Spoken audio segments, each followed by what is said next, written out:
فبالتالي طلبنا الآن رح نستمر. حکوومەتی عراق سوورە لەسەر ڕاگررتنی موچەی فەرمانبەرانی هەرێم. پەرلەمانتارێکی کورد لە ئەنجومەنی نوێنەرانی عراق دەڵێت بەغدا ناتوانێت موچەی فەرمانبەرانی هەرێم ببڕێت چونکە بودجە بە یاسا و دەسوور ڕێکخراوە. بەهانەی عراق ڕادەزنەکردنی نەوتی هەرێمە، کاربەدەستانی هەرێمیش بەهانەیەکی باشیان داوە بەدەستەوە بە ڕادەزنەکردنی نەوت لە ڕێگەی سۆمەوە. ئێمە هەنگاوەکەی حکوومەتی عراقی دیسانەوە بە نایاساییە زانین. ئێمە سەرەتا باسمان کرد ئەو هەنگاوی حکوومەتی عراقی نایاساییە بە بڕینی موچە ڕێکەوتنی لەگەڵ هەرێما کردبێ یان نەیکردبێ. هەر بڕینی موچەی هەوڵاتیان بەپێی دەستوری عراقی نایاساییە. لە یاساکەشا ڕوون نییە کە عراق ئەتوانێت لە یەکەوە موچەی ببڕێ. بۆی ئەمان تقریبا بابەتێکی سیاسیە و هەم یاساییە لەگەڵ هەرێمی کوردستانە. لەگەڵەوەشا حجەکە بیانوەکە هەرێمی کوردستان یاوەتی بەدەستەوە.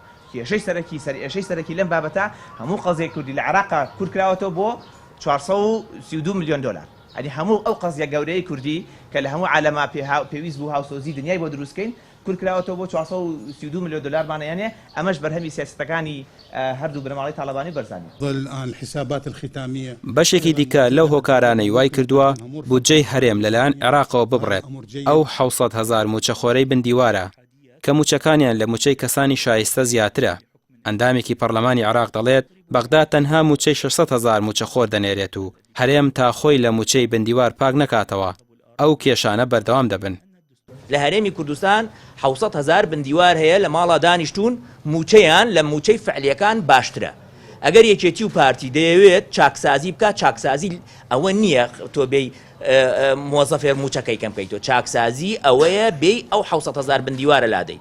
من حەزەکەم لێرە شتێکی تر ڕوونکەمەوە لەسەر قسەکەی جەناب کەوتە بیرم. یەکێک لە چاکسازیە گەورەکان ئەوەیە ئەم 250,000 بەرمیلە ئێمە ئەگەر تەسلیمیشی ناکەین بڕیارماندا تەسلیمی نەکەین و خۆمان موچەی خۆمان دابینکەین.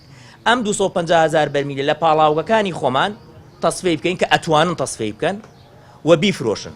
بنزین، نەوت، گاز و نەوتی ڕەش. ئەگەر ئەوان نازانن چۆن تەعاملی لەگەڵاکان من بەرپرسم لێی ئەگەر مانگانە 300 ملیۆن دلارم بۆیان نەهێناوە ناو خەزێنەی دەوڵەت. بە بۆچوونی بەشێک لە پەرلەمانتاران ئێستا دەرفەتێکی زێڕین لە بەردەم کوردایە بۆ چەسپاندنی بودجەی فەرمانبەرانی هەرێم. هەفتەی ئایندە کابینە نوێیەکەی کازمی پێک دەهێنرێت. پێویستە کورد لە پەرلەمان بایکۆتی کابینە نوێیەکەی بکات وەکو کارتێکی فشار بەکاری بێنێت بەو مەرجەش بەشدار بێت لە حکوومەتی ئایندە کە مافەکانی کورد مسۆگەر بێت. ئەگەر کورد یەکدەنگ نەبێت ئەو دەرفەتە زێڕینە لە دەست دەردەچێت. ڕامێر عوسمان، کەناڵی پەیام، سلێمانی.